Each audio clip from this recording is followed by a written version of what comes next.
Press ਦੇ ਸਾਰੇ ਸਾਥੀਆਂ ਦਾ ਸੋਸ਼ਲ ਮੀਡੀਆ ਤੋਂ ਇਲੈਕਟ੍ਰੋਨਿਕ ਮੀਡੀਆ ਤੋਂ ਪ੍ਰਿੰਟ ਮੀਡੀਆ ਤੋਂ ਸਾਰਿਆਂ ਦਾ ਅੱਜ ਦੀ ਇਸ ਪ੍ਰੈਸ ਵਾਰਤਾ 'ਚ ਸਵਾਗਤ ਆ, ਵੈਲਕਮ ਆ।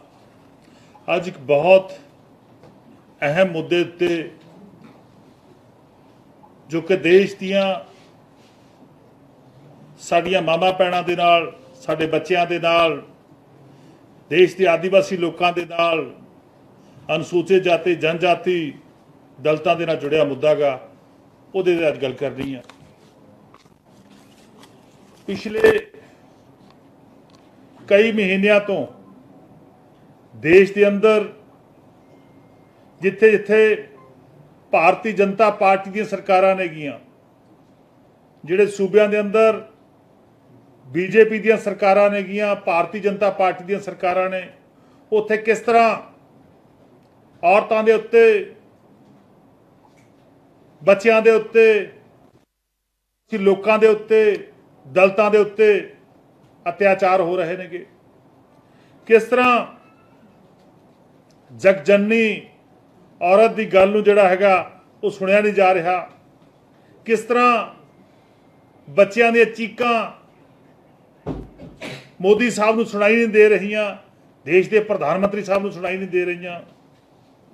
ਕਿਸ ਤਰ੍ਹਾਂ ਦੇਸ਼ ਦੇ ਪ੍ਰਧਾਨ ਮੰਤਰੀ ਸਾਹਿਬ ਲਗਭਗ ਪਿਛਲੇ 9 ਸਾਲਾਂ ਤੋਂ ਆਪਣੇ ਮਨ ਦੀ ਗੱਲ ਸੁਣਾ ਰਹੇ ਨੇ, ਮਨ ਕੀ ਬਾਤ ਦੀ ਗੱਲ ਕਰ ਰਹੇ ਨੇਗੇ, ਪਰ ਅੱਜ ਸਾਡੀਆਂ ਮਾਵਾਂ, ਸਾਡੀਆਂ ਭੈਣਾਂ, ਸਾਡੀਆਂ ਬੱਚੀਆਂ, ਛੋਟੀਆਂ ਬੱਚੇ, ਆਦੀਵਾਸੀ, ਦਲਿਤ, ਦੇਸ਼ ਦਾ ਮੈਂ ਸਮਝਦਾ ਜਿਹੜਾ ਲਤਾੜਿਆ ਹੋਇਆ ਹਿੱਸਾ ਗਾ, ਜਿਹੜਾ ਪੀੜਤ ਹਿੱਸਾ ਗਾ, ਉਹਦੀ ਗੱਲ ਸੁਣਨ ਤੋਂ ਦੇਸ਼ ਦੇ ਪ੍ਰਧਾਨ ਮੰਤਰੀ ਸਾਹਿਬ ਭੱਜ ਰਹੇ ਨੇਗੇ। ਇੱਕ ਪਾਸੇ ਦੇਸ਼ ਦੇ ਕਈ ਹਿੱਸਿਆਂ ਦੇ ਅੰਦਰ ਅੱਗ ਲੱਗੀ ਹੋਈ ਆ ਔਰ ਦੇਸ਼ ਸੜ ਰਿਹਾ ਗਾ, ਔਰ ਪ੍ਰਧਾਨ ਮੰਤਰੀ ਸਾਹਿਬ ਚੁੱਪ ਨੇਗੇ। ਮੈਂ ਸਮਝਦਾ ਇਹ ਜਿਹੜੀ ਸਾਹਸੀ ਚੁੱਪ ਆ, ਦੇਸ਼ ਦੇ ਪ੍ਰਧਾਨ ਮੰਤਰੀ ਦੀ ਸਾਹਸੀ ਚੁੱਪ ਆ, ਇਹ ਗੱਲ ਦਰਸਾਉਂਦੀ ਆ ਕਿ ਦੇਸ਼ ਦੇ ਪ੍ਰਧਾਨ ਮੰਤਰੀ ਬੀਜੇਪੀ ਜਿਹੜੀ ਆ ਉਹ ਦਲਿਤ ਵਿਰੋਧੀ ਆ, ਉਹ ਆਦੀਵਾਸੀ ਵਿਰੋਧੀ ਆ, ਉਹ ਔਰਤਾਂ ਦੇ ਵਿਰੁੱਧ ਆ, ਉਹ ਬੱਚਿਆਂ ਦੇ ਵਿਰੁੱਧ ਆ। ਆਪਾਂ ਸਮਾਜ ਦੇ ਅੰਦਰ ਇੱਕ ਗੱਲ ਬੜੇ ਤਰੀਕੇ ਨਾਲ ਕਹੀ ਜਾਂਦੀ ਆ ਕਿ ਔਰਤ ਜਿਹੜੀ ਆ ਉਹ ਸੰਸਾਰ ਨੂੰ ਜਨਮ ਦਿੰਦੀ ਆ, ਲੋਕਾਂ ਨੂੰ ਜਨਮ ਦਿੰਦੀ ਆ, ਪਰ ਲੇਕਿਨ ਅੱਜ ਜਿਹੜੀ ਜਗਜਨਨੀ ਆ ਉਹਨੂੰ ਕਿੰਨਾ ਉਹਨੂੰ ਪੀੜਾ ਹੋ ਰਹੀ ਆ, ਕਿੰਨੀ ਦੁੱਖ ਹੋ ਰਹੀ ਆ, ਇਹ ਮੈਂ ਸਮਝਦਾ ਇੱਕ ਔਰਤ ਹੀ ਸਮਝ ਸਕਦੀ ਆ। 21ਵੀਂ ਸਦੀ ਆ, 21ਵੀਂ ਸਦੀ ਦਾ ਜ਼ਮਾਨਾ ਗਾ। 21ਵੀਂ ਸਦੀ ਦੇ ਅੰਦਰ ਮੈਂ ਸਮਝਦਾ ਅੱਜ ਭਾਰਤ ਨੂੰ ਦੇਸ਼ ਦੇ ਪ੍ਰਧਾਨ ਮੰਤਰੀ ਦੇ ਕਾਰਨ, ਬੀਜੇਪੀ ਦੇ ਕਾਰਨ ਪੂਰੀ ਦੁਨੀਆ ਦੇ ਅੰਦਰ ਸ਼ਰਮਸਾਰ ਹੋਣਾ ਪੈ ਰਿਹਾ ਗਾ। ਅੱਜ ਦੇਸ਼ ਦੇ ਅੰਦਰ ਕੀ ਮਾਹੌਲ ਆ, ਪੂਰੀ ਦੁਨੀਆ ਦੇਖ ਰਹੀ ਆ।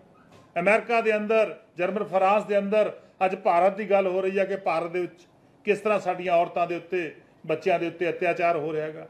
ਇਹ ਪੂਰੇ ਸੰਸਾਰ ਦੇ ਅੰਦਰ ਭਾਰਤ ਦਾ ਨਕਸ਼ਾ ਜਿਹੜਾ, ਕਿਸ ਤਰ੍ਹਾਂ ਦਾ ਮਾੜਾ ਨਕਸ਼ਾ ਜਿਹੜਾ ਬੀਜੇਪੀ ਪੇਸ਼ ਕਰ ਰਹੀ ਆ, ਦੇਸ਼ ਦੇ ਪ੍ਰਧਾਨ ਮੰਤਰੀ ਸਾਹਿਬ ਪੇਸ਼ ਕਰ ਰਹੇ ਨੇਗੇ ਕਿ ਕਿਸ ਤਰ੍ਹਾਂ ਇੱਕ ਸ਼ਬਦ ਤੱਕ ਜਿਹੜਾ ਹੈਗਾ ਪ੍ਰਧਾਨ ਮੰਤਰੀ ਸਾਹਿਬ ਨੇ ਅੱਜ ਤੱਕ ਨਹੀਂ ਬੋਲਿਆ।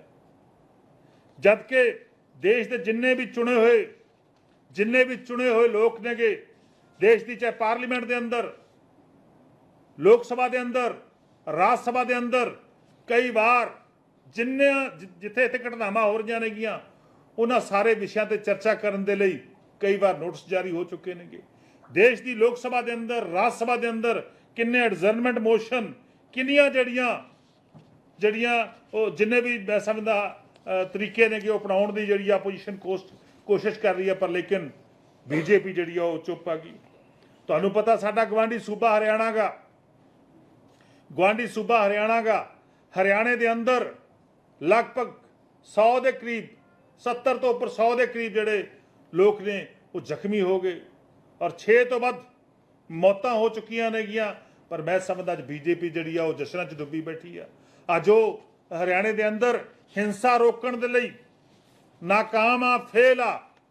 ਬੁਰੀ ਤਰ੍ਹਾਂ ਹਰਿਆਣਾ ਸਰਕਾਰ, ਮੈਂ ਦੁਬਾਰਾ ਕਹਿ ਰਿਹਾ ਕਿ ਜਿੱਥੇ ਜਿੱਥੇ ਬੀਜੇਪੀ ਦੀਆਂ ਸਰਕਾਰਾਂ ਨੇਗੀਆਂ, ਉਹਨਾਂ ਸਾਰੇ ਸੂਬਿਆਂ ਦੇ ਅੰਦਰ ਅੱਜ ਕਤਲੋ ਗਾਰਦ ਵਾਲਾ ਮਾਹੌਲ ਬਣਿਆ ਹੋਇਆ ਗਾ, ਲੜਾਈ ਝਗੜੇ ਵਾਲਾ ਮਾਹੌਲ ਬਣਿਆ ਹੋਇਆ, ਖੂਨ ਖਰਾਬੇ ਵਾਲਾ ਮਾਹੌਲ ਬਣਿਆ ਹੋਇਆ ਗਾ। Law and order the position ਜਿਹੜੀ ਆ ਸਭ ਤੋਂ ਮਾੜੀ ਜਿਹੜੀ ਆ ਉਹ ਬੀਜੇਪੀ ਦੇ ਸੂਬਿਆਂ 'ਚ ਬਣੀ ਹੋਈ ਆ। ਇੱਥੋਂ ਲੱਗਦਾ कि देश के प्रधानमंत्री साहब की रहनुमाई दे विच एक बहुत बड़ी साजिश जिहड़ी आ वो देश दे विच घड़ी जा रही है कि देश के आपसी भाईचारे नूं, देश के लोगों का जिहड़ा सदियों तो स्थापित भाईचारा गा उन्होंने किस तरह तोड़ना गा, उहदे लई अज बीजेपी के रूलिंग स्टेट ने उत्थे काम हो रहा है। जे मैं गल करा मणिपुर की, मणिपुर के अंदर साडियां दो भैणां नूं, हालांकि एक उन्हां विच जिस नौजवान ने कारगिल के अंदर देश की लड़ाई लड़ी उन्हां दी धर्म पत्नी और दूसरी उन्होंने किस तरह निर्वस्त्र करके उन्होंने घुमाया गया, किड्डा गुंडा नाच बीजेपी ने मणिपुर के विच रचाया और लगातार हिंसा जारी आ लगातार घट गिणतियां नूं किवें हमले हो रहे नेगे, लगातार लोकां नूं लड़ाया जा रहा है। सो प्रधानमंत्री साहब चुप नेगे। सो सारियां इस तरह लगभग हुण तक 50 तो 70 नोटिस जिहड़े नेगे 50 तो 70 नोटिस हर रोज़ देश की पार्लीमेंट के अंदर, लोक सभा के अंदर, राज सभा के अंदर आपोजिशन के मैंबर जिहड़े चुने हुए ने लोगों ने चुन के भेजे नेगे वो लगातार लाउंदे ने, पर लेकिन कोई भी नोटिस जिहड़ा हैगा बीजेपी की सरकार नहीं लैंदी, प्रधानमंत्री साहब नहीं लैंदे। विरोधी धਿਰ की चाहुंदी आ, आपोजिशन की चाहुंदी आ, आपोजिशन क्योंकि असीं आम आदमी पार्टी आपोजिशन के अंदर आ। आम आदमी पार्टी की चाहुंदी आ कि निज़म 167 के अधीन देश की पार्लीमेंट के विच बहस होनी चाहिए है, ताकि इन्हां तमाम मुद्दों के उत्ते जे मैं गल करा मणिपुर के उत्ते, हरियाणे के उत्ते, होर बहुत मुद्दे ने मैं आउणा उस तो बाद कल्ला कि किस तरह देश के अंदर हमले हो रहे हैं कि इन्हां मुद्दों ते आम आदमी पार्टी या दूजियां तमाम आदमी जिहड़ियां पार्टियां जिहड़ियां विरोधी धिर दीयां पार्टियां बहस चाहुंदियां ने, पर लेकिन बीजेपी चुप आ। सारिआं नूं पता गा कि किस तरह थोड़े दिन पहला मध्य प्रदेश के अंदर एक दिल दहलाने वाली जिहड़ी खबर सामने आई, किस तरह एक आदिवासी व्यक्ति के सिर दे विच एक बीजेपी का गुंडा, किस तरह एक बीजेपी का आदमी किस तरह उसके सिर के उत्ते पेशाब करता गा। मैं समझदा 21वीं सदी दे विच इस तो घिनौनी हरकत की हो सकती है। ये क्यों हो रही है? क्योंकि बीजेपी जिहड़ी आ वो घट गिणतियां नूं नफरत करती है, बीजेपी जिहड़ी आ वो आदिवासियों नूं नफरत करती है, बीजेपी जिहड़ी आ वो दलितां नूं नफरत करती है, बीजेपी जिहड़ी आ वो औरतां नूं नफरत करती है, बीजेपी जिहड़ी आ वो बच्चिआं नूं नफरत करती है। तां ही जिहड़ा हैगा देश के प्रधानमंत्री साहब इन्ने लंबे अरसे तो उन्होंने चुप्पी जिहड़ी आ वो उतारी हुई है। इन्हां सारे राज्यां तो इत्थों स्पष्ट हुंदा गा कि जिथे जिथे भी बीजेपी की सरकार आ, जिन्हां सूबिਆਂ ਦੇ अंदर बीजेपी की सरकार आ, उत्थे लॉ एंड ऑर्डर की पोजीशन कितनी माड़ी आ। उत्थे लॉ एंड ऑर्डर की पोजीशन मैं समझदा खत्म हो चुकी है। कानून नां दी चीज़ है नहीं, कानून उन्हां सूबिਆਂ चों खत्म हो चुकिया। जे आपां मणिपुर की पहले मैं दोबारा उत्थे आउणा मणिपुर की गल करिए, मणिपुर दे विच 3 मई तो लगातार ये मसला चल रहा है। किस तरह लोगों के गरीब लोगों के घर साड़े जा रहे हैं, किस तरह औरतों को निर्वस्त्र किया जा रहा, किस तरह बलात्कार दियां अगजरी दी घटनावां हो रही नेगियां, पर लेकिन प्रधानमंत्री साहब चुप ने गे। राहत कैंप जिहड़े लगे हुए ने मणिपुर के राहत कैंप लगे हुए ने उत्थे उन्हां दी हालत जिहड़ी आ वो मैं समझदा बहुत ही बद तो बदतर आ गई। उत्थे भी जिहड़ा हैगा शोषण लगातार जारी आ। स्कूल एजुकेशन के अदारे जिहड़े ने मणिपुर के अंदर वो लगातार बंद रहे और मैं समझदा बच्चों की पढ़ाई का हाल सब तो बुरा हाल हो रहा, क्योंकि जेकर बच्चे साल या 2 साल पढ़ाई तो बिना रह गए तो वो किस तरह देश के दूजे सूबे के नाल जिहड़ा हैगा रलणगे। इंटरनेट सेवावां लगभग 3 महीनों तो लगातार बंद ने गियां। सो मेरा कहण दा भाव आ बई ये जिहड़े घिनौने हरकतां घिनौने कांड वो बीजेपी के सूबे हो रहे नेगे। 100 मणिपुर के अंदर 100 पर लोगों की मौत हो चुकी है और 300 तो बाद जिहड़े हैगे ने वो लोग जिहड़े जख्मी नेगे और FIR तक नहीं दर्ज हो रही। साडी मानयोग अपैक्स कोर्ट, साडी सुप्रीम कोर्ट नूं दखल देना पै रहा, वो भी किहदे लई कि साडियां जिहड़ियां औरतां निर्वस्त्र करके जिहड़ियां घमाइयां नेगियां वीडियो बना के वायरल कीती आ उन्हां दे विच एक्शन लिया जाए। प्रधानमंत्री साहब फिर चुप नेगे। देश की सर्वोच्च अदालत नूं जिहड़ा हैगा आप एक्शन लेना पै रहा, पर लेकिन जिहड़ियां चुनी हुई सरकार आ, चाहे मणिपुर की सरकार आ, चाहे केंद्र की सरकार बीजेपी की सरकार आ, वो लगातार चुप आ।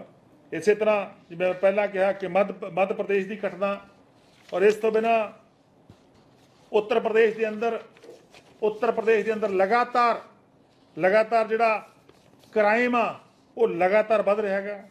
ਹਰਿਆਣੇ ਦੇ ਅੰਦਰ 6 ਮੌਤਾਂ ਦਾ ਹੋ ਜਾਣਾ, ਇਹ ਸਾਰੇ ਉਹ ਅੰਕੜੇ ਨੇਗੇ ਜਿੱਥੋਂ ਸਪਸ਼ਟ ਹੁੰਦਾ ਕਿ ਬੀਜੇਪੀ ਜਿਹੜੀ ਆ ਇਲੈਕਸ਼ਨ 2024 ਆ ਚੁੱਕਿਆ ਹੈਗਾ, ਉਹਦੇ ਨੇੜੇ ਆ ਕੇ ਸੂਬਿਆਂ ਦੇ ਅੰਦਰ, ਵੱਖ-ਵੱਖ ਸੂਬਿਆਂ ਦੇ ਅੰਦਰ ਇੱਕ ਜਿਹੜਾ ਹੈਗਾ ਮਾਹੌਲ, ਜਿਹੜਾ ਡਰ ਦਾ ਮਾਹੌਲ, ਭੈ ਦਾ ਮਾਹੌਲ ਔਰ ਬਰਬਾਦੀ ਦਾ ਮਾਹੌਲ, ਲੋਕਾਂ ਨੂੰ ਡਰਾ ਧਮਕਾਉਣ ਦਾ ਮਾਹੌਲ ਜਿਹੜਾ ਉਹ ਪੈਦਾ ਕੀਤਾ ਜਾ ਰਿਹਾ।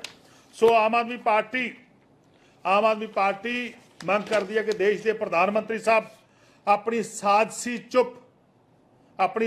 ਚੁੱਪ ਤੋੜਨ ਔਰ ਦੇਸ਼ ਦੀ ਪਾਰਲੀਮੈਂਟ ਦੇ ਅੰਦਰ ਔਰ ਦੇਸ਼ ਦੀ ਪਾਰਲੀਮੈਂਟ ਤੋਂ ਬਾਹਰ ਆ ਕੇ ਬਿਆਨ ਦੇਣ, ਔਰ ਬਿਆਨ ਦੇ ਕੇ ਮੈਂ ਸਮਝਦਾ ਔਰ ਇਹ ਜਿਹੜੀ ਹਿੰਸਾ ਜਿਹੜੀ ਬੀਜੇਪੀ ਦੇ ਰੂਲ ਵਾਲੇ ਸਟੇਟਾਂ 'ਚ ਹੋ ਰਹੀ ਆ, ਜਿੱਥੇ ਬੀਜੇਪੀ ਦੇ ਰਾਜ ਨੇਗੇ, ਉਹ ਹਿੰਸਾ ਨੂੰ ਤੁਰੰਤ ਬੰਦ ਕਰਾਉਣ ਔਰ ਆਮ ਲੋਕਾਂ ਦੀ, ਖਾਸ ਕਰਕੇ ਮੈਂ ਸਮਝਦਾਗਾ ਸਾਡੀਆਂ ਮਾਵਾਂ ਭੈਣਾਂ ਦੀ, ਸਾਡੀਆਂ ਬਜ਼ੁਰਗਾਂ ਦੀ, ਸਾਡੇ ਬੱਚਿਆਂ ਦੀ, ਦਲਿਤਾਂ ਦੀ, ਆਦਿਵਾਸੀ ਲੋਕਾਂ ਦੀ ਜਿਹੜੀ ਆ ਉਹ ਤੁਰੰਤ ਉਹਨਾਂ ਦੀ ਰੱਖਿਆ ਕਰਨ।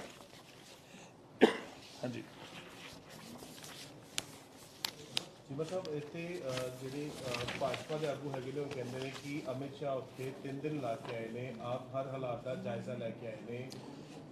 ਅਮਿਤ ਸ਼ਾਹ ਜੀ ਤਾਂ ਉੱਥੇ ਜਾ ਕੇ ਮਨੀਪੁਰ ਦੇ ਅੰਦਰ ਜਿੱਥੇ ਜਾ ਕੇ ਪਿਕਨਿਕ ਮਨਾ ਕੇ ਆਏ ਨੇਗੇ।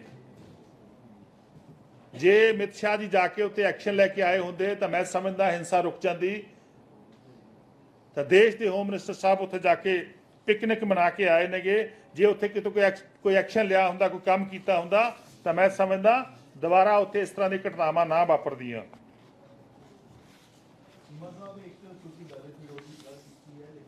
ਪੰਜਾਬ ਦੀ ਗੱਲ ਕਰਾਂ ਤਾਂ ਇੱਥੇ ਐਸਸੀ ਕਮਿਸ਼ਨ ਦੀ 4 ਸੀਟਾਂ ਕੱਟ ਕੀਤੀ ਗਈ ਹੈ, ਉਹਦੇ ਉੱਪਰ ਤੁਹਾਡੇ ਉੱਪਰ ਆਰੋਪ ਲੱਗ ਰਿਹਾ, ਉਹਦੇ ਬਾਰੇ ਵਿੱਚ ਤੁਸੀਂ ਕੀ ਕਹੋਗੇ? ਤੁਸੀਂ ਸਦਨ ਵਿੱਚ ਬੈਠੇ ਸੀ ਜਦੋਂ?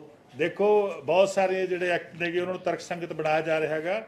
ਇਕੱਲਾ ਇਹ ਨਹੀਂ ਕਿ ਉਹਦੀ, ਹੋਰ ਬਹੁਤ ਸਾਰੇ ਜਗ੍ਹਾ ਦੇ ਉੱਤੇ ਅਸੀਂ ਖਰਚੇ ਘਟਾ ਰਹੇ ਹਾਂਗੇ, ਪਰ ਲੇਕਿਨ ਉਹਦੇ ਵਿੱਚ ਕਈ ਜਗ੍ਹਾ ਤੇ ਸਾਡੇ ਕੋਲ ਰਿਪੋਰਟ ਸੀ ਕਿ ਬਹੁਤ ਸਾਰੇ ਮੈਂਬਰ ਲੱਗੇ ਹੋਏ ਨੇ ਕਿ ਉਹ 6-6 7-7 ਮਹੀਨਿਆਂ ਤੋਂ ਉਹਨਾਂ ਨੇ ਆ ਕੇ ਰਿਪੋਰਟ ਤੱਕ ਨਹੀਂ ਕੀਤੀ ਸੀ, ਉਹ ਆ ਕੇ ਆਪਦੀ ਕਿਸੇ ਦੀ ਸ਼ਿਕਾਇਤ ਤੱਕ ਨਹੀਂ ਸੁਣੀ ਸੀਗੀ। ਹਾਂਜੀ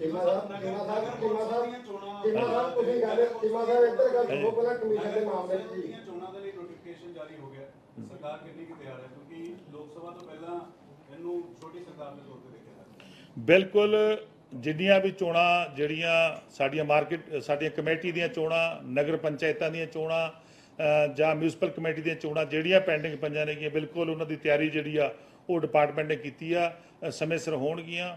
ਔਰ ਪਾਰਟੀ ਨੇ ਅੱਗੇ ਵਿਚਾਰ ਕਰਨਾ ਕਿ ਇਹ ਸਿੰਬਲ ਤੇ ਲੜਨੀਆਂ ਨੇ ਜਾਂ ਨਹੀਂ, ਇਹ ਪਾਰਟੀ ਨੇ ਵਿਚਾਰ ਕਰਨਾ ਕਿ, ਪਰ ਲੇਕਿਨ ਸਰਕਾਰ ਜਿਹੜੀ ਆ ਉਹ ਚੋਣਾਂ ਕਰਾਉਣ ਲਈ ਪੂਰੀ ਤਰ੍ਹਾਂ ਤਿਆਰ ਆ ਜੀ। ਚੀਮਾ ਸਾਹਿਬ, 2 ਦਿਨ ਪਹਿਲਾਂ ਗਵਰਨਰ ਸਾਹਿਬ ਨੇ ਇੱਕ ਚਿੱਠੀ ਹੈ ਜਿਹੜੀ ਦੁਬਾਰਾ ਫਿਰ ਮੁੱਖ ਮੰਤਰੀ ਸਾਹਿਬ ਨੂੰ ਲਿਖੀ ਹੈ। ਦੋਨੇ ਪਾਸੇ ਤੇ ਚਿੱਠੀਆਂ ਦਾ ਜਿਹੜਾ ਆਦਾਨ ਪ੍ਰਦਾਨ ਚੱਲ ਰਿਹਾ। ਗਵਰਨਰ ਸਾਹਿਬ ਕਹਿ ਰਹੇ ਨੇ ਕਿ ਮੁੱਖ ਮੰਤਰੀ ਸਾਹਿਬ ਨੂੰ ਇਹ ਨਸੀਹਤ ਦਿੱਤੀ ਹੈ ਕਿ ਤੁਸੀਂ ਡਾਕਟਰ BR ਸਾਹਿਬ ਦੀ, ਅੰਬੇਦਕਰ ਦੀ ਫੋਟੋ ਤਾਂ ਬਾਬਾ ਸਾਹਿਬ ਦੀ ਹਰੇਕ ਜਗ੍ਹਾ ਲਾਈ ਹੋਈ ਆ, ਪਰ ਉਹਨਾਂ ਦੇ ਸੰਵਿਧਾਨ ਦੀ ਪਾਲਣਾ ਨਹੀਂ ਕਰ ਰਹੇ। ਜਿੱਥੇ ਮੇਰੇ ਸਾਥੀ ਨੇ ਸਵਾਲ ਪੁੱਛਿਆ ਕਮਿਸ਼ਨ ਨੂੰ ਲੈ ਕੇ, ਤੁਹਾਡੀ ਸਰਕਾਰ ਨੇ ਇੱਕ IAS ਅਧਿਕਾਰੀ ਆ ਜਿਹੜਾ ਜਨਰਲ ਕੈਟਾਗਰੀ ਨੂੰ ਬਿਲੋਂਗ ਕਰਦਾ ਹੈ, ਉਹਨੂੰ ਉੱਥੇ ਉਹਦਾ ਮੈਂਬਰ ਸਕੱਤਰ ਲਾਤਾ। ਉਹ ਖੁਦ 1.5 ਮਹੀਨੇ ਪਹਿਲਾਂ ਲਿਖ ਕੇ ਦੇ ਚੁੱਕਿਆ ਤੁਹਾਡੇ ਮੁੱਖ ਸਕੱਤਰ ਨੂੰ, ਤੁਹਾਡੀ ਸਰਕਾਰ ਨੂੰ, ਵੀ ਐਜ ਪਰ ਲਾ, ਐਜ ਪਰ ਕਾਨੂੰਨ ਉਹਨੂੰ ਕਰ ਦਿੰਦੇ ਠੀਕ। ਦੂਜਾ ਰਹਿ ਗਿਆ ਗਵਰਨਰ ਸਾਹਿਬ ਦਾ। ਮੈਂ ਸਮਝਦਾ ਗਵਰਨਰ ਸਾਹਿਬ ਨੂੰ ਮਾਣ ਮਰਿਆਦਾ ਦਾ ਖਿਆਲ ਰੱਖਣਾ ਚਾਹੀਦਾ, ਸੰਵਿਧਾਨ ਦਾ ਖਿਆਲ ਗਵਰਨਰ ਸਾਹਿਬ ਨੂੰ ਰੱਖਣਾ ਚਾਹੀਦਾ। ਸੰਵਿਧਾਨ ਦੀਆਂ ਜੋ ਧਾਰਾਵਾਂ ਦੇ ਅਨੁਸਾਰ, ਜੋ ਸੰਵਿਧਾਨ ਦੇ ਆਰਟੀਕਲ ਦੇ ਅਨੁਸਾਰ ਜੋ ਸ਼ਕਤੀਆਂ ਗਵਰਨਰ ਸਾਹਿਬ ਨੂੰ ਵਰਤੀਆਂ ਨੇ, ਉਹਨਾਂ ਦਾ ਸਹੀ ਇਸਤੇਮਾਲ ਕਰਨਾ ਚਾਹੀਦਾ, ਨਾ ਕਿ ਉਹਨਾਂ ਨੂੰ ਬੀਜੇਪੀ ਦੀ ਅੱਖ ਨਾਲ ਦੇਖਣਾ ਚਾਹੀਦਾ। ਬੀਜੇਪੀ ਦੀ ਅੱਖ ਨਾਲ ਨਹੀਂ ਦੇਖਣਾ ਚਾਹੀਦਾ। ਪੰਜਾਬ ਦੇ ਲੋਕਾਂ ਨੇ ਆਮ ਆਦਮੀ ਪਾਰਟੀ ਦੀ ਸਰਕਾਰ ਨੂੰ ਚੁਣਿਆ, ਪੰਜਾਬ ਦੇ ਲੋਕਾਂ ਨੇ ਸਰਦਾਰ ਭਗਵੰਤ ਸਿੰਘ ਮਾਨ ਮਾਨਯੋਗ ਮੁੱਖ ਮੰਤਰੀ ਸਾਹਿਬ ਨੂੰ ਚੁਣਿਆ, ਔਰ ਲੱਖਾਂ ਲੋਕਾਂ ਨੇ ਆਪਣੇ ਮਤ ਦਾ ਪ੍ਰਯੋਗ ਕਰਕੇ ਚੁਣਿਆਗਾ। ਸੋ ਗਵਰਨਰ ਸਾਹਿਬ ਨੂੰ ਮੈਂ ਸਮਝਦਾ ਇਸ ਤਰ੍ਹਾਂ ਚਿੱਠੀਆਂ ਭੇਜਣ ਤੋਂ ਗੁਰੇਜ਼ ਕਰਨਾ ਚਾਹੀਦਾ, ਸੰਵਿਧਾਨ ਦੇ ਮੁਤਾਬਕ ਕੰਮ ਕਰਨਾ ਚਾਹੀਦਾ। ਔਰ ਵਿਧਾਨ ਸਭਾ ਦਾ ਸੈਸ਼ਨ ਵੀ ਸੰਵਿਧਾਨ ਦੇ ਮੁਤਾਬਕ ਹੋਇਆ ਸੀ, ਔਰ ਐਕਟ ਵੀ ਜਿਹੜੇ ਨੇਗੇ ਉਹ ਸੰਵਿਧਾਨ ਦੇ ਮੁਤਾਬਕ ਜੋ ਤਾਕਤਾਂ ਚੁਣੇ ਹੋਏ ਨੁਮਾਇੰਦਿਆਂ ਨੂੰ ਮਿਲੀਆਂ ਹੁੰਦੀਆਂ ਨੇ ਉਹਦੇ ਮੁਤਾਬਕ ਹੋਇਆਗਾ।